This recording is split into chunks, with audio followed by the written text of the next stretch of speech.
friends, welcome back to my channel. As you can tell, I have a Halloween themed video for y'all today. I made this cheese ball and I made it into the shape of a brain.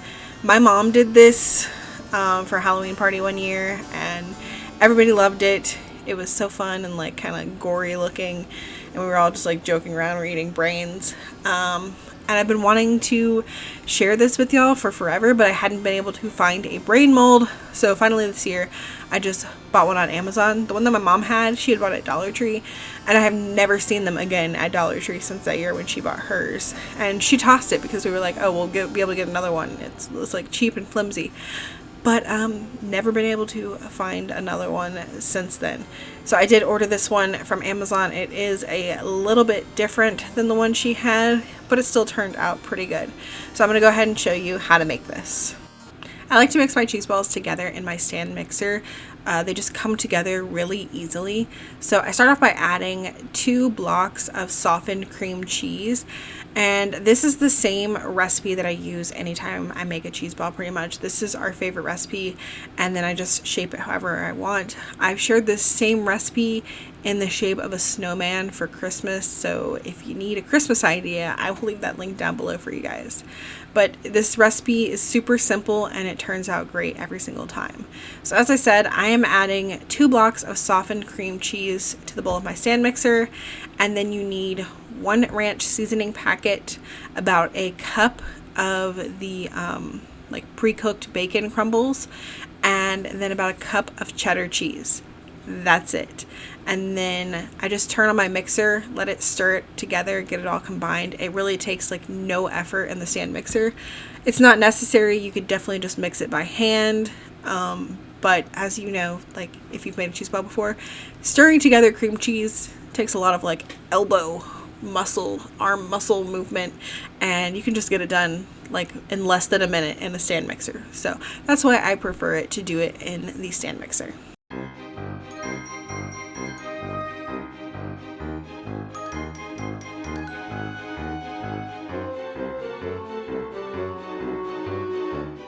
Now here are the molds that I ordered from Amazon. I wasn't paying that much attention when I ordered them and thought it was going to be like one of each side of the brain, which is not the case. They are exactly identical, so you couldn't really put them together to make a whole brain, which kind of disappointing. But it was $12 for the set, and these are like oven safe, freezer safe, so you could like bake a brain cake with this thing, which I think is really cool, and I will probably do that for Halloween.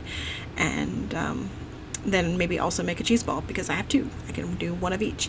But I just took that cheese mixture and shoved it into one side of the brain. This recipe is going to only make one side, which is what I wanted. I don't want like a massive cheese ball. I'm just going to lay this flat on a plate when I serve it. And you just want to put that in the fridge and let it chill for, I did like overnight, so like 12 hours, so that you can get it to hold its shape when you pop it out of there. So the next day when you're ready to serve, you're going to take your platter or plate or whatever and carefully lay this over onto your plate, and without like pressing too hard because you don't want to like mess up the shape of it, you're going to just gently want to try to pull it out of the mold, which it came out really well. And I feel like you can't really see the shape of it very well on camera, but it definitely does, like in person you can see like the lines in the cheese ball, and it does look really brain-like in person, but I feel like the camera just didn't pick it up really well because of the texture of like the food in it. I don't know. I kept trying to get it to pick up like the grooves in it, but it definitely looks better in person. I feel like on video it kind of just looks like a blob. But if you wanted to make it more dramatic, you could definitely go in with like a knife or something and like trace those lines to really give it more of an effect of like the grooves of the brain. I didn't do that, but you definitely could. And then for a finishing touch, I'm just going to surround this with some red pepper jelly.